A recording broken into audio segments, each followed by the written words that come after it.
ça allait parler dans le... Ouais, c'est fort. Salut Angers. Retour en D1.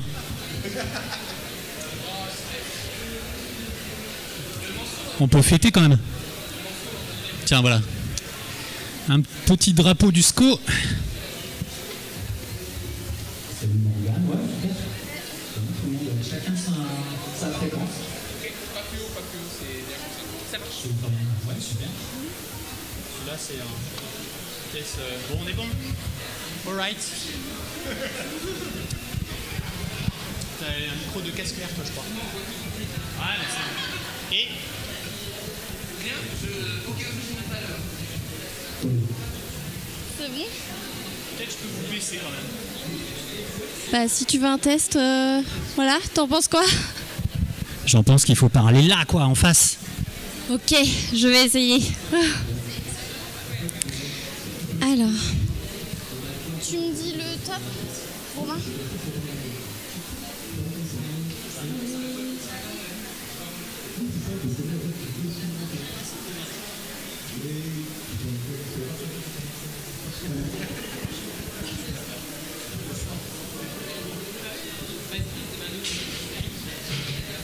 Oui.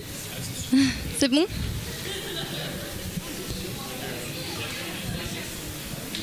Mais attends, c'est bon ou pas?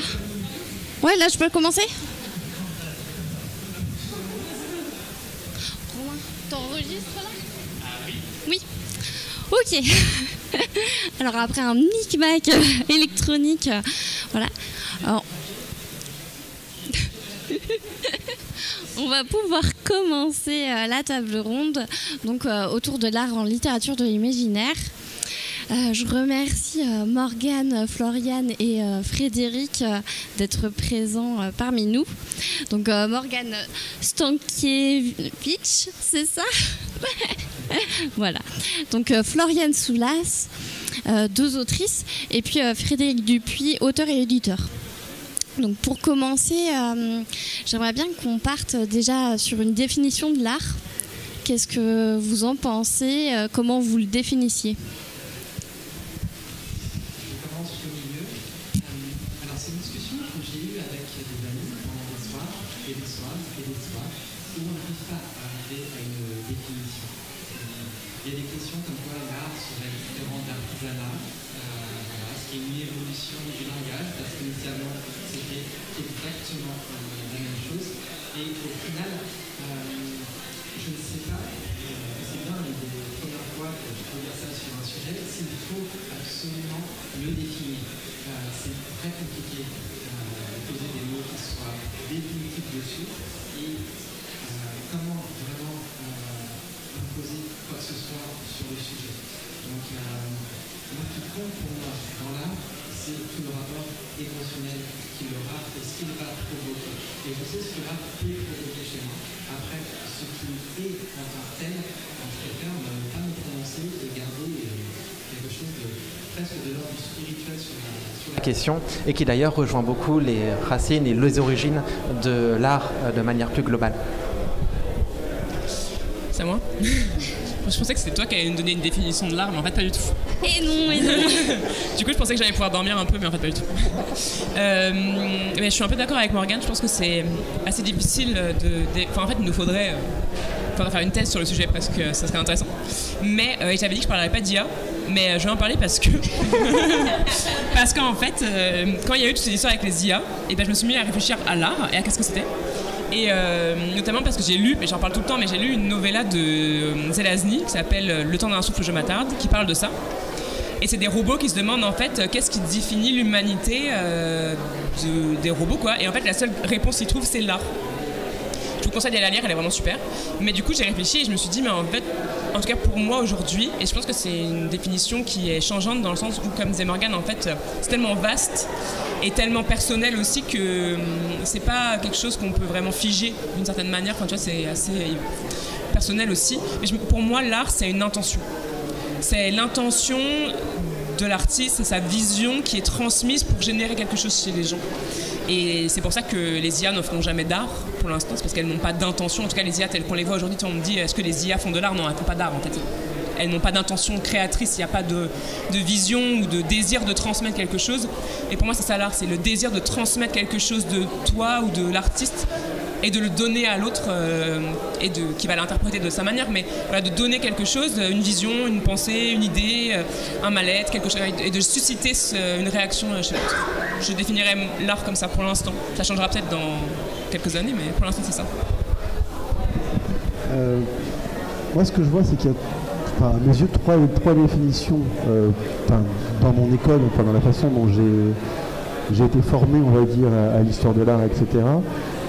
Il y a l'art tel qu'il est reçu par le public, c'est-à-dire que c'est lui qui définit quelles sont les œuvres qui passent à la postérité, qui font l'art, parce qu'on peut avoir des artistes qui font des œuvres qui disparaissent, et on ne pourra pas considérer que c'est de l'art à partir du moment où l'œuvre n'existe plus, où elle n'est pas vécue par le public. Il y a la vision académique qui est de choisir qu'est-ce qu'une œuvre d'art, où on a eu le Salon des Refusés qui sont pour autant les artistes aujourd'hui les plus connus, et pour autant à l'époque on considérait que ce n'était pas de l'art, donc il y a quand même cette définition aussi académique. Et ce que j'aime beaucoup dans ce que tu disais, parce que c'est un peu le troisième point pour moi, c'est celui de la sémantique, en tout cas de l'étymologie, c'est quand on dit intelligence artificielle, artificielle et art, c'est la même racine, qui est une racine qui dit savoir-faire. Sauf qu'une machine n'a pas de savoir et elle ne fait pas, elle imite selon un algorithme. Donc on ne peut même pas dire que c'est une intelligence artificielle puisqu'elle n'a même pas l'artifice du savoir-faire. Donc on est pour moi dans la notion déjà de ça, c'est pour ça que l'artisanat et l'art c'est la même chose, un artiste est un artisan. Maintenant, pour que ça devienne de l'art, je pense qu'il faut que ce soit reçu académiquement et reçu par le public, ce qui fait quand même plusieurs étapes, et puis ça fait passer à la postérité, quoi.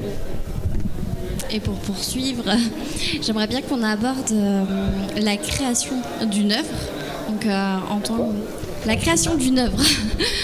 En tant qu'autrice, éditrice, ancienne éditrice de Noir d'Absinthe, Floriane, tu es autrice aussi, et Frédéric, en tant qu'auteur et éditeur, est-ce que vous pouvez développer un petit peu cette partie-là ? C'est encore une question qui est très vaste sur le processus de création. Il y a beaucoup d'ateliers, d'expérimentation, de propositions pour développer sa créativité.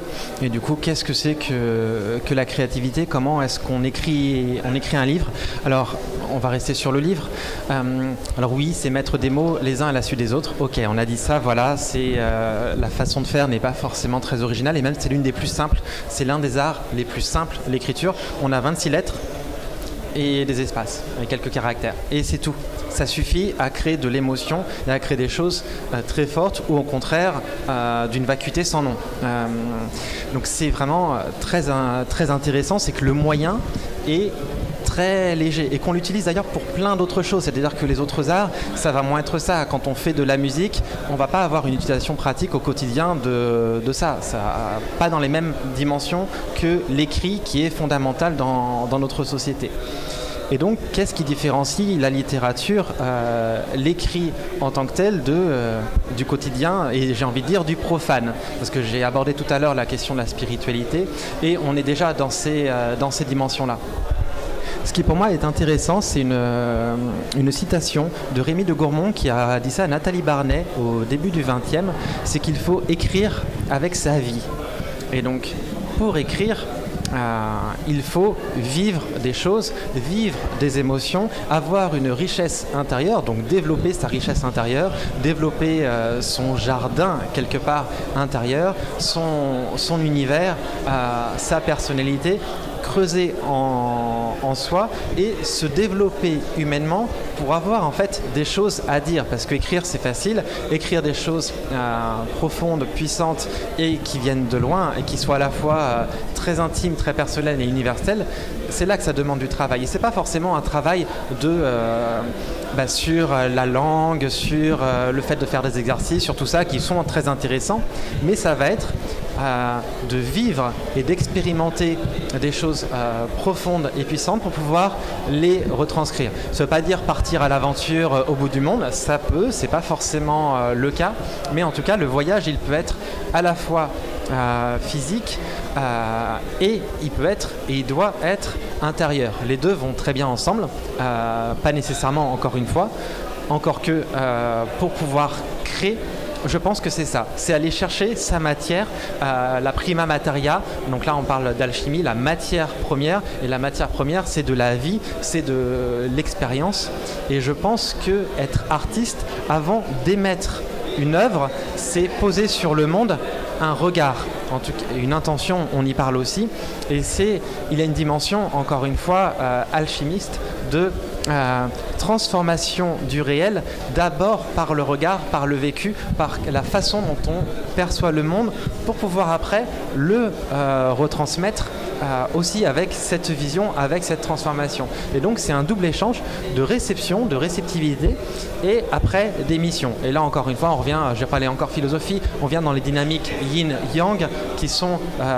de prise d'énergie, de s'ouvrir à l'expérience pour pouvoir la retransmettre et créer de l'expérience chez la personne qui va recevoir l'œuvre d'art. C'est hyper marrant, je réagis, mais que tu parlais de spiritualité, et là, il y a 2-3 jours, je me suis fait un tirage de cartes par rapport à une nouvelle que j'étais en train d'écrire, et c'est quelque chose que je fais pas souvent, mais là, je me suis dit, c'est quoi, j'ai envie de tirer mes cartes, et j'avais pas compris le tirage, et en fait, je viens de comprendre le tirage maintenant avec ce que tu dis. Et parce qu'en fait, donc, j'ai fait un tirage à 3 cartes avec où j'en suis, ce qui me bloque et les solutions potentielles, et la solution potentielle, il me disait... en fait, il me disait oui, vous êtes fatigué. Je fais oui, c'est vrai, c'est ma situation, je suis fatigué. Et après, il me disait un obstacle, il me dit bah, vous n'êtes pas organisé. Je fais oui, c'est vrai, alors, je ne suis pas très organisé. Et après, en solution, il m'a dit en gros, vous êtes tourné vers l'intérieur, il faut se tourner vers l'extérieur. Et j'étais là, genre, vraiment, je comprends pas de quoi tu me parles. Mais en fait, si, ça fait sens, tu vois. Je me suis dit, en fait, c'est vrai que en ce moment, je suis dans une dynamique où je ne suis pas en capacité d'aller voir le monde pour vivre quelque chose parce que je suis trop fatiguée. Et du coup, ça me bloque parce que si je ne reçois pas, je ne peux pas donner, quoi. Et si je ne m'autorise pas à recevoir, je ne peux pas aussi m'autoriser à donner, quoi. Donc c'est intéressant. Mais là, c'est ce qui s'est passé dans ma vie récemment. J'ai eu des grands changements. Là, depuis 2 mois, je n'écris presque plus. Je ne crée presque plus. Et en même temps, je suis en train de créer, de planter. Et là, on a aussi cette notion qu'on oublie beaucoup dans notre... Le temps. Oui. Moi, c'est un truc qui m'obsède dans la création, c'est le temps.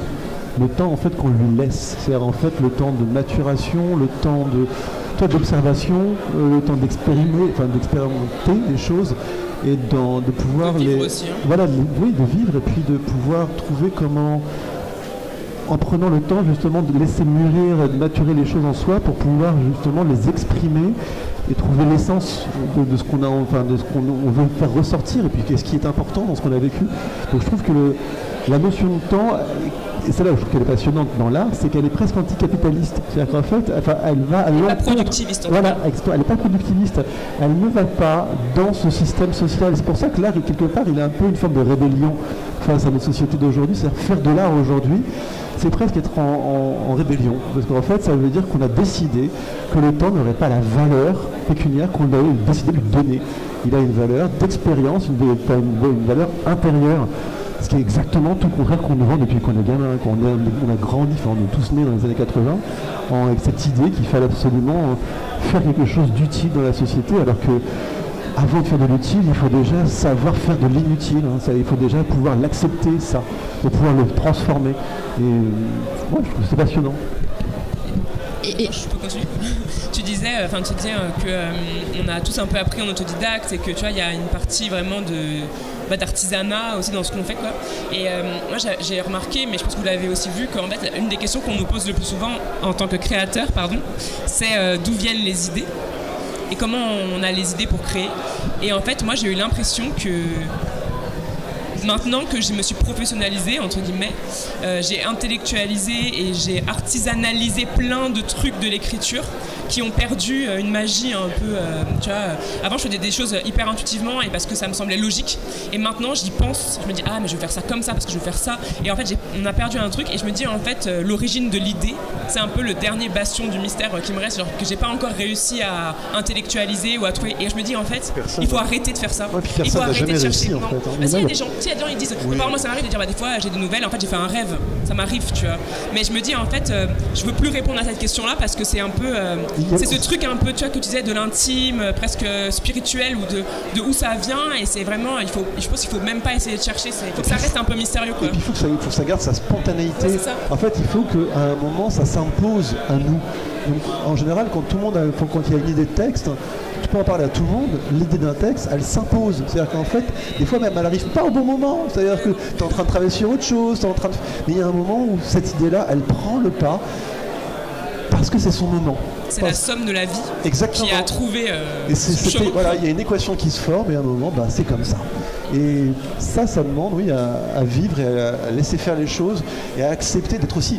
Et c'est ça qui est intéressant, c'est quelque part, la plupart des artistes, ils sont à l'écoute justement de leurs idées. C'est-à-dire qu'en fait, ils vont les attendre et quand elles vont arriver, ils vont les capter et ils vont vouloir les transformer. Mais certaines personnes vont avoir des idées, vont être velléitaires et vont pas aller jusqu'au bout. Et je pense que c'est ça aussi qui fait la différence entre les artistes et les autres, c'est que l'artiste, il a décidé qu'il ne lâcherait pas. En fait, il va aller jusqu'au bout, il va vouloir qu'elle naisse, qu'en fait, qu'elle soit lui donner vie, quoi. Et cette mélodique-là, elle est vachement... Je pense qu'elle est beaucoup liée à la mentalité des artistes en général. C'est-à-dire que c'est des gens qui ont besoin que ce qui est apparu apparaisse dans le monde aussi. Apparu en eux, apparaisse dans le monde. Voilà. Et du coup, ça revient souvent, cette démarche, en fait, de retrouver un petit peu votre intérieur dans votre création à vous, en tant qu'auteur et autrice. Alors moi, j'écris totalement porte fermée. Quand j'écris, quand j'ai une idée, j'en parle pas du tout. Et tant que le premier jet est pas sorti, je raconte rien à personne. Genre, je peux parler de où j'en suis, comment je progresse et comment ça se passe l'écriture, mais je raconte pas du tout l'histoire. Je suis vraiment, c'est moi, dans mon moi qui écrit, quoi. Et une fois que la première version est sortie, où je me dis, ah, c'est vraiment de la merde, il faut qu'on m'aide. Et je vais vers les autres à ce moment-là. C'est vrai que je trouve que c'est un truc, moi, toi tu parlais d'auteurs qui partagent des premiers jets, on en parlait ce midi. Pour moi, c'est impensable de faire ça. Impensable. J'ai vraiment besoin j'ai l'impression que si je raconte mon idée, elle va m'échapper. Parce qu'elle n'est pas formée encore déjà, tu vois. Il faut que je me l'approprie, il faut que je la digère, il faut que je la transforme, il faut que je la termine, il faut que je la mène dans une version qui soit pas seulement lisible pour moi mais pour les autres, mais j'ai besoin de faire ça toute seule dans mon coin. Donc pour moi, ça fait sens de faire ça, quoi.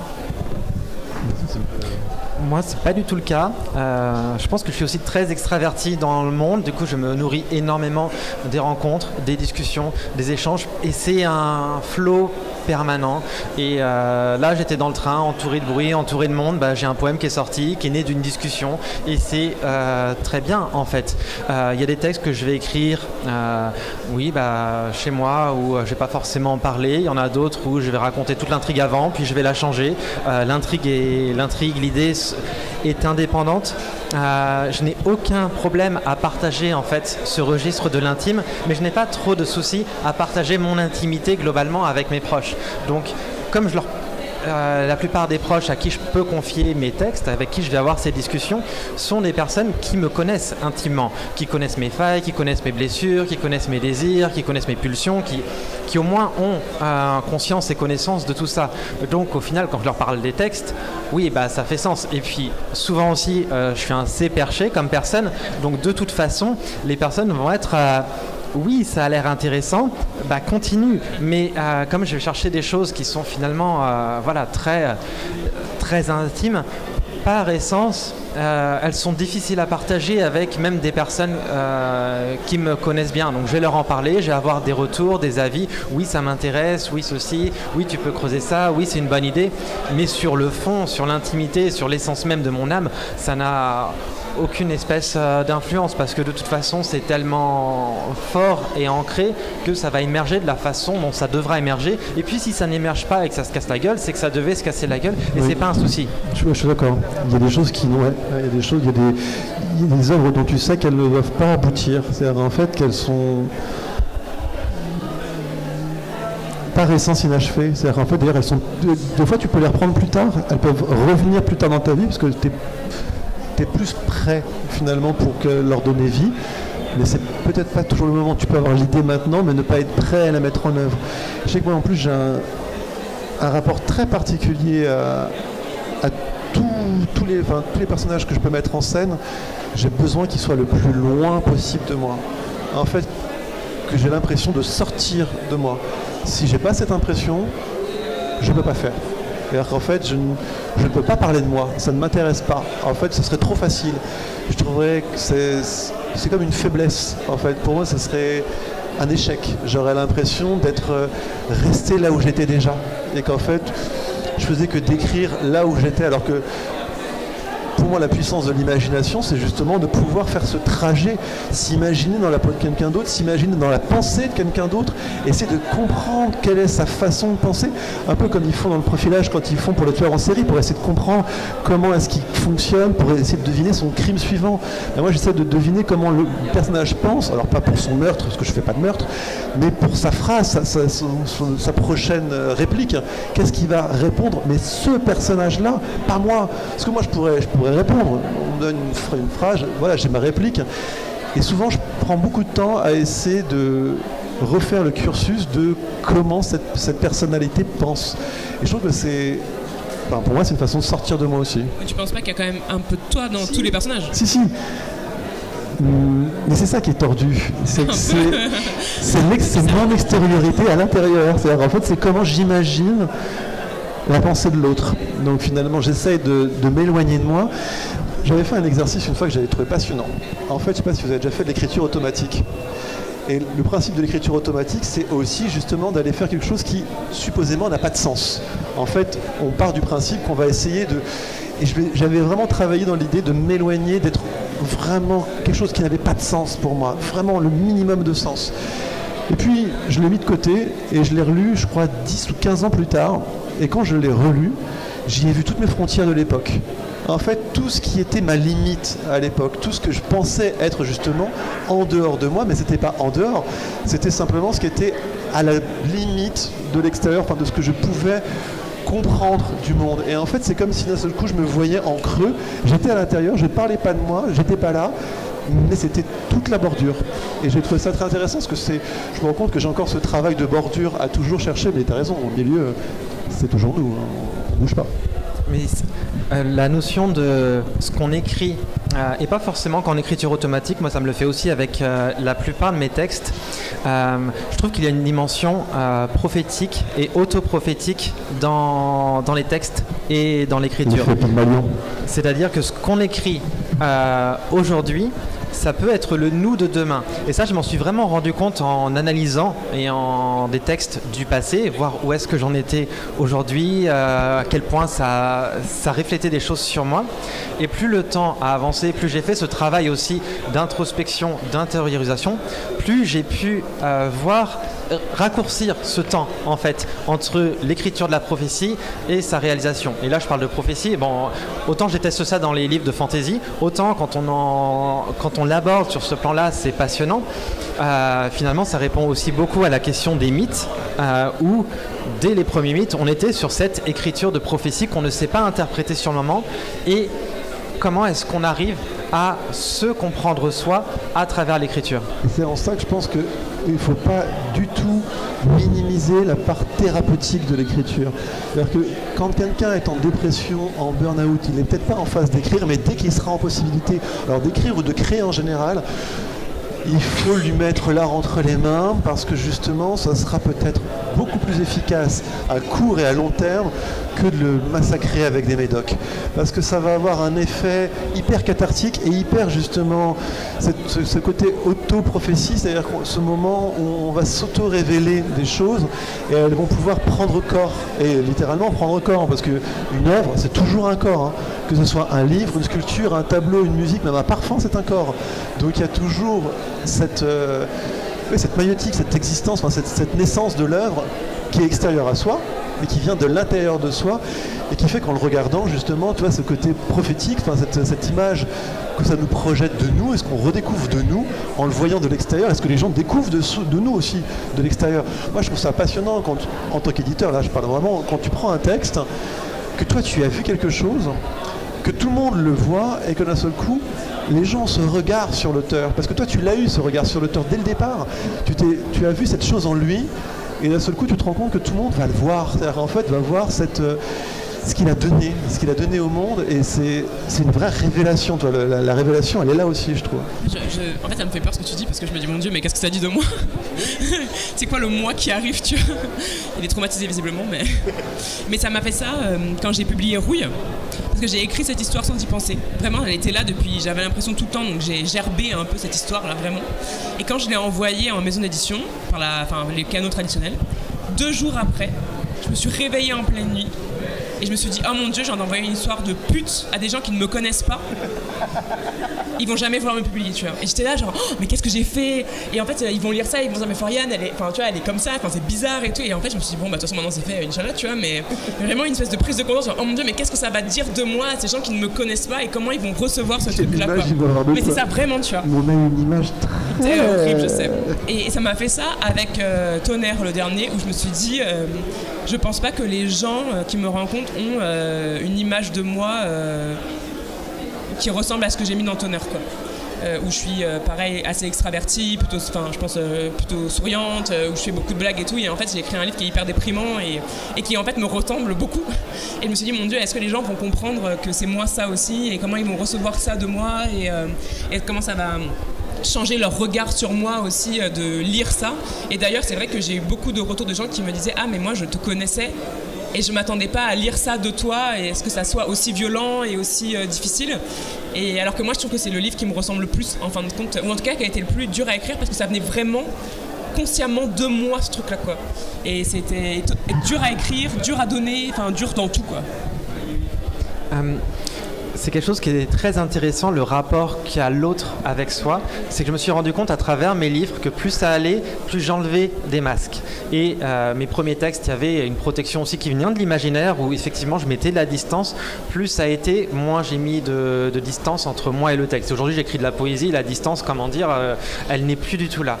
Et ce qui est très intéressant, c'est que plus j'ai livré de l'intimité, donc des choses qui sont exposantes, qui me mettent en position de vulnérabilité, plus le rapport avec les lecteurs et les lectrices a été fort, parce que ces personnes s'y sont projetées, elles. C'est pas qu'elles m'ont reconnu, c'est qu'elles se sont reconnues. Et ça, c'est la beauté aussi de la chose, c'est que quand on fait de l'intime et du coup le moins universel possible, plus on devient universel en fait, et plus l'émotion permet de connecter et de faire répondre avec l'émotion de l'autre. Et c'est passionnant de voir qu'en fait, pour faire un livre aussi qui va fonctionner, faut pas chercher à faire ce que le public attend, faut aller dans l'intime et dans le très personnel, et c'est là que la connexion se fait, parce que l'autre, il projette son émotionnel et son personnel, mais sans forcément comprendre qui on est nous, parce qu'il y a quand même ce filtre, à moins de faire de l'autobiographie pure, et encore, même avec l'autobiographie, il y a des...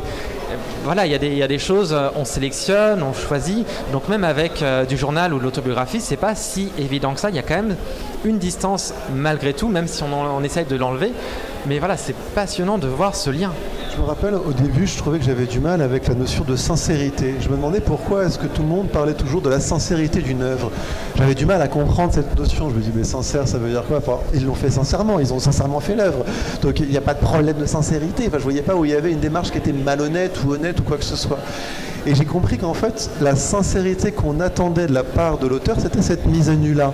C'est-à-dire, en fait, cette capacité d'entendre un jugement, d'entendre justement qu'on va être exposé, d'exposer son intériorité. Alors évidemment, il s'agit de la mettre en scène, de la valoriser, etc., de sublimer un maximum, mais d'avoir cette sincérité-là, de dire ce qu'on a réellement besoin de dire et ce qui nous préoccupe, ce qui fait on est des individus communicants. En fait, qu'est-ce qu'on a réellement à dire, et de ne pas essayer d'être dans l'opportunisme ou d'être dans une sorte démagogie, de vouloir plaire à tout le monde, de vouloir absolument dire ce que les gens ont envie d'entendre. Non, de dire ce qui vraiment nous fait vivre en tant que personnalité et qu'on a besoin de dire. Et quand on en arrive à ce stade du besoin, c'est-à-dire quand on exprime une chose qui est de l'ordre du besoin de le dire, oui, je pense que là on atteint une certaine sincérité, on peut toucher l'autre parce qu'il se dit mais oui, en fait ça me touche aussi, ça me concerne, parce que ça aussi je l'ai en moi et je ne saurais peut-être pas le dire, cet artiste-là a su le dire, le job est fait, c'est-à-dire qu'en fait moi je peux justement avoir le sentiment de vivre l'œuvre aussi à travers ce que je suis. Et justement en termes d'inspiration, comment ça se passe chez vous au niveau du travail d'écriture, de vos inspirations Alors moi j'ai dit que je répondais plus à cette question. C'est vrai, c'est un peu une question. Moi j'ai écrit Porte fermée. Donc en fait c'est moi et mon moi et mon histoire là. Et par contre j'ai l'impression qu'avec le temps j'ai besoin d'avoir un éditeur derrière qui va me pousser plus loin. Avant, j'avais l'impression que j'arrivais toute seule à faire ce travail-là. Et aujourd'hui, j'ai l'impression que j'ai plus d'ambition qu'avant sur ce que je veux dire et comment je veux le dire. Et que j'ai besoin d'avoir cette aide-là pour qu'on me pousse à en fait, sortir le livre. En fait, j'ai l'impression que parfois, j'ai peur de dire ce que j'ai vraiment envie de dire. Parce que c'est difficile de se mettre face à ses contradictions ou à son intimité parfois, parce que une mise à nu, c'est un lâcher-prise, ça demande quand même une confiance dans l'autre, et l'autre tu le connais pas encore, c'est le lecteur quoi. Et mon éditeur, Argile là pour tenir, m'avait dit, et ça m'avait beaucoup touché, il m'avait dit je vais t'aider à faire le livre que tu veux vraiment faire, même si tu le sais pas encore. Il dit parce que moi je vois ce que tu veux faire et je vois où est-ce que tu freines et où tu veux pas aller, alors qu'en fait c'est exactement là qu'il faut aller, tu vois. Et ça, j'ai trouvé que ça m'a... En fait, j'ai eu l'impression d'avoir beaucoup plus appris en faisant ce travail-là que dans tout ce que j'avais fait avant. Je me suis dit, ah ouais, en fait, je suis capable d'aller gratter plus loin que ce que je pensais. Et puis tu peux être guidé dans ton inspiration. Ça, voilà, ouais. Et c'est là, ça qui est fou, hein, c'est qu'on a l'impression que l'inspiration, ça vient de nous, comme s'il mais avait pas vu que. un truc que moi, j'avais pas vu, qui pourtant a visiblement été très évident, quoi. Et du coup, ils ont su me guider vers ce truc-là pour que... Et en fait, c'est un peu magique, parce que je me suis dit, mais en fait, il a mieux compris que moi ce que moi, je voulais dire. En fait, il m'a connu ou compris d'une manière qui fait que il sait comment me guider pour m'amener là où en fait je suis censée aller. Et tout est déjà prévu, c'est juste que j'ose pas le dire clairement dans le texte, et il y a ce chemin-là qui se fait. Et ça, je trouvais que c'était une rencontre hyper précieuse pour moi en tant que personne déjà. Ouais, enfin, et d'autres, tu vois. Il faut préciser que Xavier est quand même aussi éditeur, aussi, ouais, voilà, mais il est aussi auteur. Il a tellement de casquettes qu'il connaît, je crois, à peu près toutes les facettes de la création d'un texte. Et donc, oui, je pense qu'il est assez doué pour pouvoir guider. Ouais, mais Simon surtout aussi. Et vraiment, moi, j'ai énormément appris. Et ça m'a permis aussi d'une certaine façon en me reposant un peu sur eux, d'accepter de ne pas savoir et de ne pas intellectualiser tout et de me laisser guider dans un processus du coup vachement plus naturel, quoi. Ou en tout cas je me posais moins de questions, je me disais ok, donc en fait c'est ça qu'il faut que je fasse, juste je le fais, quoi. Et pas genre ah mais comment je devrais faire pour faire ça, tu vois. Là il m'a dit mais en fait c'est là que tu dois aller, et pousse le curseur à fond, et j'ai fait bon d'accord, alors si il n'y a que ça à faire, je le fais, tu vois. Et alors que c'était pas ma décision, enfin c'est pas que c'était pas ma décision, mais en fait il m'a donné l'impulsion pour que je fasse. Et du coup, ça m'a déchargé d'une responsabilité où j'avais juste à faire et plus à me dire est-ce que j'ai le droit de faire ça, quoi. Oui, parce que la question de la légitimité, malheureusement, elle peut rester longtemps dans la vie d'un artiste. Et c'est un frein. C'est un frein. C'est là d'ailleurs où on voit les différentes classes sociales. C'est-à-dire qu'elles réapparaissent dans l'art. C'est-à-dire que tu vois qu'il y a des classes sociales qui ont tout autorisé, qui sont toutes autorisées à créer. Depuis le plus jeune âge, on leur dit de toute façon, mon enfant, tu es un génie. Tout ce que tu feras est génial. Donc ces gamins-là, ils n'ont aucun problème avec la légitimité. Et puis tu as les classes sociales inférieures qui, elles, passent sa vie à se dire mais est-ce que j'ai le droit de faire ce que je fais ? Et oui, ça fait du bien quand il y a des gens comme ça pour te dire mais au contraire, nous on sait que tu as des choses à dire et on va t'y aider. Hein. Du coup, j'ai un peu partir sur autre chose en parlant d'inspiration et de création, parce qu'au final, je l'ai un peu sous-entendu tout à l'heure, il faut écrire avec sa vie. Et je me rends compte que les prophéties que j'écris, que les choses que je mets dans mon art, en fait, quelque part les métaphores, un peu ce que je dresse autour de moi pour créer, quelque part j'essaye de l'enlever. C'est-à-dire, il y a une expression que j'aime beaucoup, c'est tuer la métaphore. C'est une expression de moi, donc je l'aime beaucoup, ok, voilà. Et en fait, on voit ça... Il y a deux façons de tuer la métaphore. Il y a la version de vieil auteur blanc de Paris Saint-Germain qui va raconter son petit nombril. Il n'y aura pas de métaphore. S'il va parler de lui, c'est inintéressant au possible. Et c'est d'une vacuité sans nom. Cela dit, il y a un autre moyen de faire, c'est que la métaphore, et ça je parle vraiment en tant que poétesse là-dessus, ce qu'on retrouve aussi dans le roman, mais vraiment dans ma poésie et dans l'art où finalement je me libère de plus en plus, c'est finalement tout ce que je décris d'aller le vivre. C'est-à-dire que de transformer simplement, de plus juste poser un regard transformateur sur la vitre, à mettre un filtre, mais finalement enlever le filtre et rentrer dans ce monde poétique que je me suis créé et que finalement je rends réel. Et donc ça veut dire que des choses que je vais écrire, par exemple, la dynamique, le thème du saut dans le vide, du saut de la foi, de la descente dans les enfers, de la résurgence, ce sont des choses que, à la fois mythiquement et dans mon écriture, ressortent beaucoup. Et donc, ce sont des choses que je vais réaliser dans la chair. Et finalement, ce que je vais voir, voir avec ce regard poétique, ce regard presque féerique par moment, et encore une fois, sans métaphore dans ce nom, à prendre au premier degré, ça va me pousser à aller le vivre. Et ça, c'est quelque chose qui m'a beaucoup intéressé avec la découverte du carnet d'écriture, le diary, le carnet de voyage. J'en ai fait un qu'une seule fois, c'était dans un voyage, et je me suis rendu compte que pour écrire, je pouvais écrire ce que je voulais, je pouvais aller au-delà, poétiser le réel. Et poétiser le réel, c'est pas mettre des petites guirlandes dessus, c'est transformer le réel pour pouvoir le vivre intensément. Il y a une grande différence, et du coup, la poésie est souvent mal comprise comme on décore. Non, on décore pas. On transforme, on se transforme, et on va le vivre intensément et entièrement. Et du coup, c'est beaucoup plus engageant que simplement de montrer des belles phrases qui sont vides de sens. Et donc, je me suis rendu compte en écrivant ce carnet qu'il y a des moments où j'étais bon, bah là, je sais plus quoi écrire. Ok, donc il faut que je sorte de ma zone de confort, il faut que je me mette en danger, et il faut que j'aille vivre des choses fortes pour pouvoir me mettre à la hauteur de mon art. Donc il y a toute une dimension, en fait, c'est pas simplement sur l'écrit, sur mon texte, sur mon œuvre qui va être transformée, mais en étant poétesse, c'est moi-même que je dois transformer pour être à la hauteur de mon art. Et il y a tout ça qui se met ensemble. Mais dans ce cas, tu deviens toi-même aussi ta propre œuvre. Tout à fait. Alors là, séparer l'artiste de la femme, c'est juste pas possible. Et effectivement, pour pouvoir vivre des choses fortes et pour pouvoir avoir cette émotion que je vais pouvoir retransmettre dans l'écrit, il faut que je la vive. Donc il faut que j'aille la chercher. Et c'est un cercle, en fait, qui est à la fois très exposant, en même temps qui fait sortir de sa zone de confort plus, d'aller expérimenter, d'aller vivre. Et souvent, quand on parle des grands artistes dans l'histoire, ceux, comme tu le disais en tout début, qui passent à la postérité, il y en a, mais en général, il y en a qui, justement, à l'inverse, qui n'auront pas forcément fait grand-chose en tant qu'artistes dans leur vie, mais souvent les grands artistes, ce sont des grandes personnes qui ont fait beaucoup, et pas forcément fait des choses qui sont éblouissantes ou valorisées par la société, mais qui vont vivre avec intensité leurs valeurs et ce qu'elles ont à donner. Et souvent, l'histoire d'un artiste ou d'une artiste est tout aussi intéressante que son œuvre. Et c'est là où je trouve que c'est intéressant.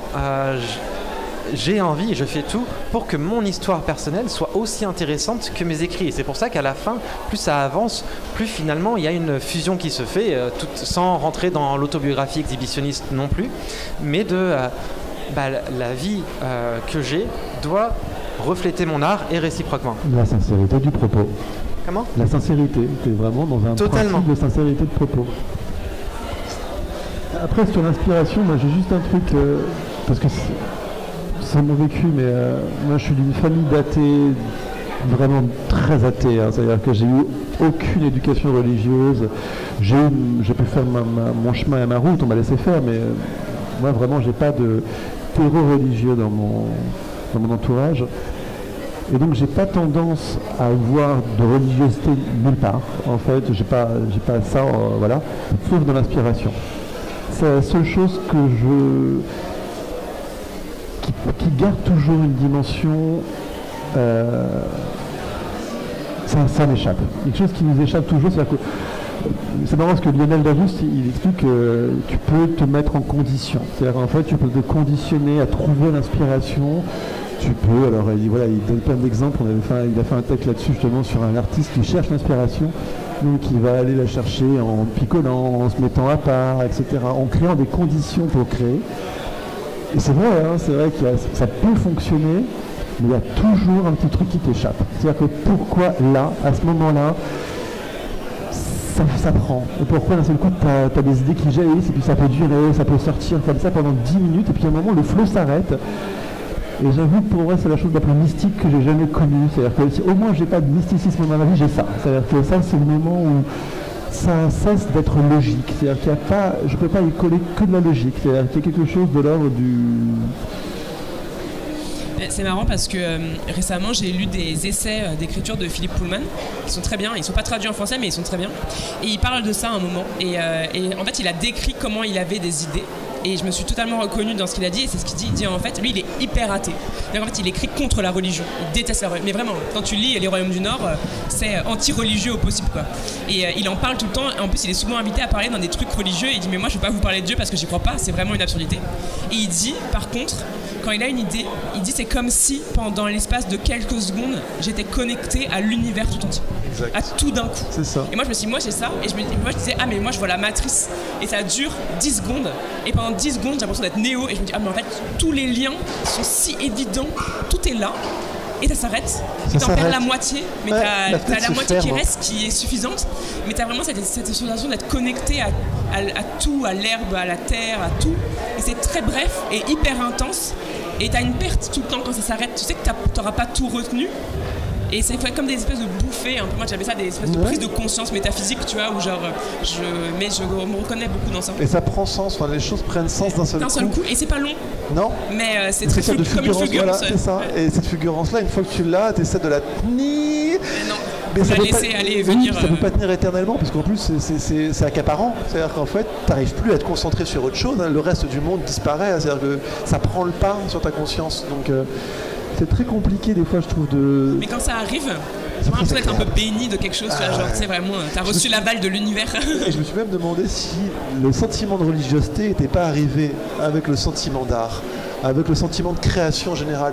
Quand on parle justement de cette question, pourquoi est-ce qu'il y avait dans l'art rupestre toutes ces mains, mais en fait peut-être que déjà il y avait une forme de transcendance et déjà qu'il y avait quelque chose de l'ordre d'un sentiment, parce que j'entends parler d'art, j'entends parler de religiosité, à chaque fois pour ces choses-là j'ai l'impression que c'est parce que c'est la même chose. En fait c'est la même tendance. Pas de religion, mais en tout cas de... Vraiment, en tout cas, j'ai du mal à parler de religion pour les gens qui n'avaient pas de système religieux. Mais le mysticisme, la prophétie. Ou de... T'as utilisé un autre mot. Mais on de sensibilité. Spiritualité. Spiritualité. Mais en fait, la religion... C'est une spiritualité, ouais. C'est la question de la religion, c'est qu'aujourd'hui, on dit religion, on pense à une entité qui va avoir un dogme, en fait, qui va avoir un système de pensée, une communauté, etc. Voilà. Le sentiment religieux et la religiosité, elle est individuelle avant tout, elle appartient à chacune et elle est là. Et là on parle effectivement de deux personnes, alors entre Pullman, entre toi, qui sont athées et qui vivent un sentiment d'extase religieux qu'on retrouve dans des textes de déclarations de saintes ou qui sont finalement sensiblement la même chose. Et quand on remonte aux origines de l'art, de l'écriture, de ce partage-là, c'est essentiellement religieux.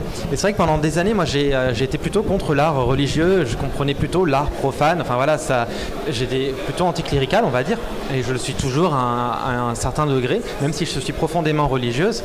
Et c'est le moment où j'ai commencé à comprendre qu'en fait les œuvres romantiques que je vois qui parlent de mythologie ou qui parlent même d'êtres humains et qui sont complètement déconnectés du côté chrétien, et encore que maintenant je commence à apprécier aussi le côté chrétien, ce sont des œuvres qui sont profondément religieuses. Le romantisme est religieux. Et quand on voit les tout premiers textes, on va citer la toute première autrice parce que j'aime bien quand même la situer, c'est Enheduanna, qui est une poétesse sumérienne, si je ne me trompe pas, donc de moins 4000 avant notre ère, qui est la première auteure ou autrice, donc voilà, masculin comme féminin, identifiée. C'est-à-dire qu'on n'a pas de texte plus ancien identifié par rapport à une personne. Sinon, on a des textes écrits, mais on ne sait pas qui est l'auteur ou l'autrice. Et donc, qu'est-ce qu'elle raconte, Enheduanna, entre autres? C'est limite des lettres d'amour envers Inanna, qui est une déesse qui peut ressembler par certains aspects à Aphrodite, voilà, qu'on va retrouver. Donc on se retrouve avec du sentiment amoureux envers une divinité par l'art et la poésie, qui à la base est chanter la poésie. On est à la fois dans la musique et dans l'écrit. On est dès les prémices, et là on parle de moins 4000, on n'est pas du tout dans du monothéisme, avec cette ouverture et en même temps un rapprochement de la divinité où le désir, en fait elle désire la déesse. Donc déjà c'est lesbien, c'est avant l'heure, c'est plutôt sympa. Et en même temps on a le mélange de désir et d'éros. C'est vrai que là, c'est aussi une notion pour moi où l'art, quel qu'il soit, est profondément érotique. Pas forcément sexuel, mais érotique. Il y a toujours cette pulsion de création qui est au cœur de soi. La pulsion. Enfin, c'est ce que je vous disais. Enfin, moi, c'était un problème que j'avais. J'ai fait histoire de l'art parce que je ne voulais pas prendre des cours de littérature parce que je trouvais que la littérature n'avait pas... On lui avait retiré sa pulsion. En fait, on nous parlait des textes. Et pour moi, ça sentait la poussière, ça sentait en fait le rance. C'était vieux, c'était pas vivant. Alors que moi, j'écrivais là. J'étais dans le moment, j'étais dans la vie. Et je ne voyais pas l'intérêt qu'on me parle d'un auteur. Qu'on me fasse lire ces textes, oui. Mais qu'on aille me dire qu'en fait, sa pensée était plus intéressante que ce que j'étais en train de vivre moi. Ça n'avait pas de sens. C'est-à-dire qu'en fait, je me disais, mais parlons peut-être aussi justement du travail d'écriture, de faire l'écrire. Et on est toujours comme ça avec un temps de retard et quand on étudie, je trouve, l'écriture, c'est ça qui est un peu triste, c'est d'avoir ce passé, d'avoir une écriture un peu morte, d'être toujours du côté des lettres mortes et de pas... on parle de rédaction en fait au collège ou au lycée, mais on parle même pas de création, on parle de rédaction. La rédaction, c'est quand même, c'est ce que faisaient les scribes, c'est reproduire, c'est pas créer, c'est pas la même chose, il s'agit pas de faire vivre quelque chose. Et je trouvais ça triste, cette vision qu'on avait de la littérature dans le milieu scolaire, qui est quand même, à mon sens, un peu morte déjà. Mais surtout qu'en plus, ce sont des textes qui des fois sont passionnants, des artistes qui sont des rebelles pas possibles. Enfin, je parle souvent de Victor Hugo. Aujourd'hui, c'est un peu... Victor Hugo, c'est le grand homme, voilà, on n'y touche pas. Le mec, il tournait les tables, voilà, donc les séances de spiritisme, tout ça, il en faisait vraiment partie des mouvements à l'initiative. Quand il était plus jeune, c'est limite, il allait se battre avec les artistes un peu démodés de l'époque. Enfin, c'était un voyou, le type, au moins dans sa jeunesse. Et on a pas mal d'artistes comme ça qui ont des vies passionnantes et effectivement, une fois que ça rentre dans la postérité, finalement, on les tue à nouveau. Leur essence n'existe plus. On les fige, mais surtout Victor Hugo. Victor Hugo, on parle que de ses romans, alors je suis désolé, c'est pas un excellent romancier, alors que c'était un excellent poète. Et on n'étudie quasiment jamais la poésie de Victor Hugo, alors que c'était ce qu'il a fait de mieux. Mais on l'a figé dans le grand roman français et on lui a ponctionné toute son essence et toute sa vitalité de créateur, quoi. Et puis pour revenir à ce que tu disais par rapport à l'érotisme, ça dépasse toutes tes questions. Hein. Mais on a plus besoin de toi, tu peux aller faire un tour si tu veux. Très bien. Je te colle. Et toi, tu disais par rapport à l'érotisme, moi j'avais trouvé, je me rappelle quand on avait étudié Baudelaire, c'était À une passante. Et c'était moi dans une période de ma vie où ma vie sexuelle elle passait par mes textes. C'est-à-dire qu'en fait, vu que j'étais adolescent, c'était très fort, hein, comme c'était très présent dans ma vie forcément, comme tout le monde. Et j'avais besoin que ça passe par l'écrit pour assouvir aussi une partie de mes fantasmes. Et quand on m'a présenté ce texte, j'ai trouvé qu'il était limite porno et on me dit que c'était un texte romantique. Je me dis mais je crois qu'ils comprennent pas en fait. Je pense qu'ils comprennent pas que là le mec il a vécu autre chose que quelque chose de romantique, de gentil. C'était pas du tout gentil en fait. Et je trouvais que c'était tuer la passion qu'il y avait mis, c'était tuer en fait sa vie pour en faire un truc bien polissé, bien propre, avec un peu de poussière par-dessus. Et je me suis dit qu'est-ce qu'on fait là? Moi si je t'écris ça, je t'écris pas ça parce que je trouve ça romantique. Et je trouve ça dommage. Et juste une petite parenthèse sur le côté après vie intérieure, etc. parce que ça m'a juste fait penser à ça. En peinture, il y a un artiste que j'avais trouvé par rapport à la religion et par rapport au monde intérieur. Je ne sais pas si vous connaissez Friedrich, le peintre. C'est un peintre romantique justement, enfin, les périodes romantiques. Et à l'époque, il avait un problème, c'est que lui, il faisait des paysages vides, avec souvent un personnage, et ce personnage il était en relation avec, en fait c'était son intériorité, mais souvent il nous tournait le dos, il était face au paysage et il représentait finalement toute cette vie intérieure. Il a même fait un tableau où il y avait bateaux, des caravelles dans le fond, qu'il a fini par gommer pour qu'il n'y ait plus que le moine face à l'océan, pour qu'on ressente ce vide. Et à l'époque, on lui a dit, mais monsieur, ces tableaux-là, on ne peut pas les classer avec les autres, parce que ce n'est pas une œuvre religieuse, ce n'est pas une nature morte, ce n'est pas en fait un tableau mythologique, donc ça n'a pas de valeur. C'est un paysage, et le paysage il était tout en bas en fait dans la classification de la valeur artistique. Et lui il a dit non, c'est un tableau religieux. Parce que Dieu est partout. Dieu il est dans l'herbe, Dieu est dans la pierre, Dieu est dans l'océan. Donc quand je représente la nature, je représente Dieu. Et j'avais trouvé que ce dialogue entre ce monde intérieur, la nature et Dieu, dans ces tableaux, on le ressent, et d'ailleurs on le retrouve dans plein d'œuvres artistiques d'écriture, parce que justement, il représente vachement bien la figure de l'auteur, cet auteur qui est face au monde, qui le vit intérieurement comme un acte religieux et qui va ensuite le faire vivre. Voilà. Il y a une figure de style, alors j'ai le nom en anglais, j'ai pas le nom en français pour ça, c'est la pathetic fallacy. Et c'est un travail où en fait, on va représenter par des paysages, par des choses dans le texte qui sont extérieures au narrateur ou à la narratrice, ce que le narrateur ou la narratrice va vivre. Ça peut être la tempête qui va... Il pleut quand il est déprimé, quoi. Exactement. Et c'est vraiment une figure qui fonctionne d'ailleurs très très bien et qui permet de, exactement ça, de peindre en littérature le paysage intérieur du narrateur ou de la narratrice et à travers de l'auteur ou de l'autrice. Et donc on en revient sur cette notion de paysage et de peinture qui est pour le coup très importante en littérature. Désolée, je vous coupe un peu sur votre élan. On va peut-être passer à quelques questions du public pour clore cette table ronde, si vous avez des questions.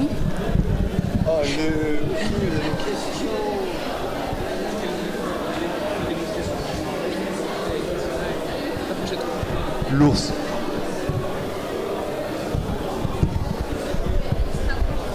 Donc, par rapport aux commentaires sur le fait que la littérature, ou comment on l'apprend à l'école, désincarne un petit peu tout ce qui touche à l'art, est-ce que vous aussi, du coup, quand vous faisiez des analyses de texte à l'école, vous étiez complètement nul? Parce que pendant longtemps, j'ai pensé que j'étais mauvaise, soit écrivain, soit artiste, parce qu'en fait, j'étais nulle en analyse de texte, analyse de poèmes, parce que moi, ça ne me parlait pas, et pourtant, je dessinais, j'écrivais, et comme les analyses de tableaux quand on nous emmenait au musée, je me disais mais c'est pas ça du tout, ma maman peint et c'est pas ça qu'elle veut dire quand elle achète du bleu. Et j'avais ce décalage en permanence par rapport à l'école et qui a aussi généré des complexes de l'imposteur peut-être à tort, donc je me demandais si ça... Alors, j'ai une anecdote là-dessus parce que justement c'est assez... au bac de français, voilà. En première, bon, j'ai jamais été très scolaire, hein. Moi je n'étais pas doué pour prendre des notes, j'étais pas doué pour suivre, et j'ai eu mon bac, hein. Mais je sais pas comment. Et le truc c'est que pour le bac de français, vu que j'avais pas un gros amour pour la façon dont il présentait tout ça, j'avais absolument rien révisé, j'avais rien lu, je suis arrivé dans la salle, mais vraiment... Et puis j'ai pris en fait, on m'a dit de choisir un texte, et j'ai pris Desnos, et en fait, c'était pour l'oral. Je me suis dit, ok, je vais faire un truc, c'est que je vais me poser la question de savoir pourquoi moi, j'aurais écrit ce texte si je l'avais écrit. Le mec, il m'a mis 16, et il m'a dit, je fais une pause après vous. Parce que je pouvais continuer pendant des plombes, parce qu'en fait, j'étais plus dans l'analyse, justement. Je pense que l'analyse, en soi, elle est moins intéressante que le fait de vivre l'œuvre. C'est-à-dire qu'en fait, il faut aussi pousser les gens à chercher des textes qui leur parlent et en fait avec lesquels il y a un écho. Et je pense qu'on ne peut pas imposer une analyse systématique et systémique parce que ça ne fonctionnera pas pour tous les textes et pour toutes les personnalités. Il y a des textes, il y a des voix avec lesquelles ça ne prendra jamais, avec lesquelles on ne comprendra pas parce que la personne ne pense pas comme nous, n'analyse pas les choses comme nous. En revanche, il y en a d'autres, on commence à les lire et on plonge dedans parce qu'on a l'impression que ça nous fait écho. Et je pense qu'à la place d'imposer toujours les mêmes cursus aux élèves, on devrait plutôt se poser la question de savoir qu'est-ce que les élèves ont besoin et envie de lire. Et moi j'ai une prof qui a fait ça d'ailleurs, et celle qui m'a le plus rendu service, qui nous a emmené au CEDI, qui nous a dit choisissez un livre. Et après vous l'analyserez, vous, mais vous ferez votre propre parcours avec. Je pense que l'analyse froide, ça peut souvent mener à ça, à ce qu'on n'ait aucun rapport avec le texte et qu'on ne comprenne même pas du tout ce qu'on nous demande. Je suis d'accord avec ce que tu dis sur le fait qu'on nous impose des choses et que c'est pas du tout, enfin ça peut pas générer des choses bien. Moi j'ai 2 anecdotes de bac de français, mais quand j'ai passé mon oral aussi, j'ai pioché Rimbaud et moi j'adorais Rimbaud, mais je voulais absolument Rimbaud parce que ma prof de français nous avait appris à donner notre avis. Sauf qu'en fait, au bac, c'est pas du tout ce qu'on m'a demandé, de donner mon avis. Et en fait, donc je fais mon analyse et je me suis engueulée avec mon examinateur, mais on a crié. Parce qu'en fait, il me dit, il voulait me faire dire un truc, et au bout d'un moment, j'ai compris qu'il voulait me faire dire quelque chose, et moi, je voulais pas le dire. Déjà parce que j'étais un peu chiante, mais parce qu'en fait, j'étais pas d'accord. Et à la fin, il a tapé sur la table, et il a dit, mais enfin, vous allez le dire que c'est une métaphore du soleil qui se lève et tout, avec le coq et tout. Je suis, mais... Et ça m'a tellement énervé, je lui ai dit, mais moi, monsieur, j'habite à Paris, je suis pas une paysanne, genre, je connais pas de coq, il n'y a pas de coq chez moi. Et en fait, il était vexé, parce que je lui ai dit, mais moi, votre métaphore, elle me parle pas. Ma vie à moi, il n'y a pas de coq dans ma vie, en fait. C'est pas ça que je vois. Il y a d'autres choses que je vois, mais c'est pas ça. Il voulait absolument que je dise ce truc-là, et j'étais là, je voulais pas le dire. Et pareil, je trouve qu'en analyse de texte, c'est ce que tu disais. Moi, j'ai fait une analyse de texte parce qu'on m'a forcé. En première, tu dois faire les analyses de texte, dissertation et rédaction, quoi. Donc, tu dois en faire au moins une de chaque. Je l'ai fait parce qu'on m'avait dit que je devais le faire, sinon je l'aurais pas fait.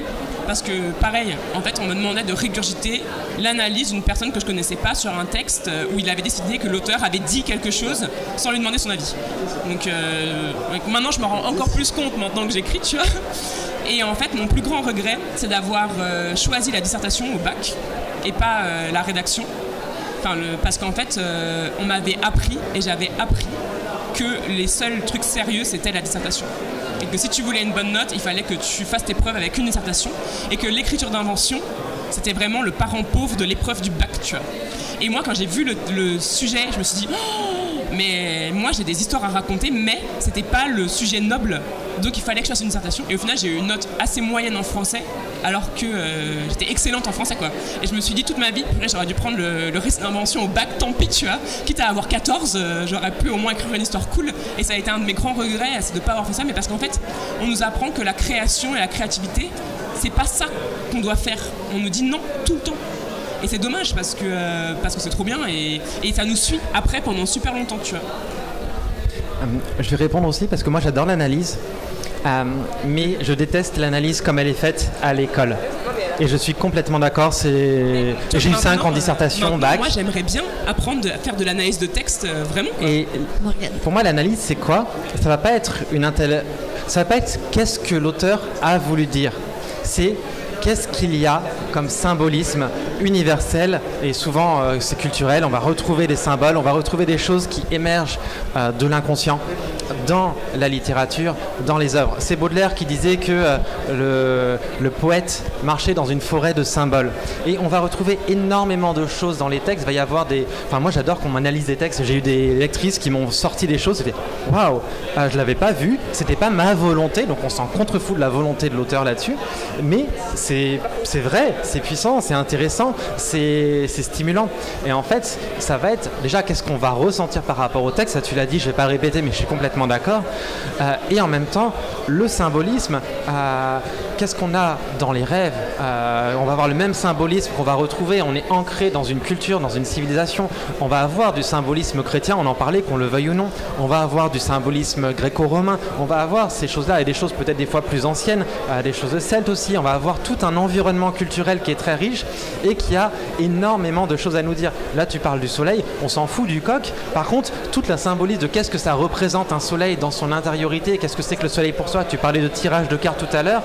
J'adore le tarot pour ça. On sort une carte qui est le soleil. Qu'est-ce qu'elle veut dire, qu'est-ce qu'elle signifie, et en même temps, selon le contexte, l'interprétation change, ce que l'on y projette change et se transforme. Et là, il y a un dialogue à faire entre soi, son intériorité, et ce que le poète ou la poétesse a à dire.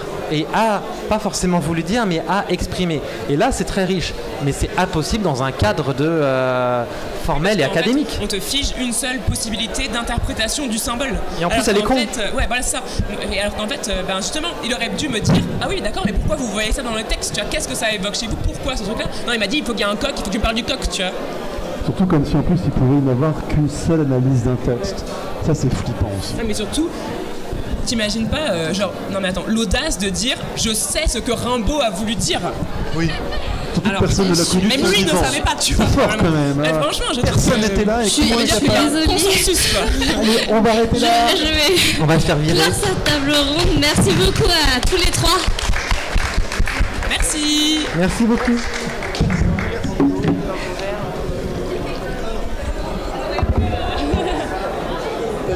C'est facile avec nous. vous l'avez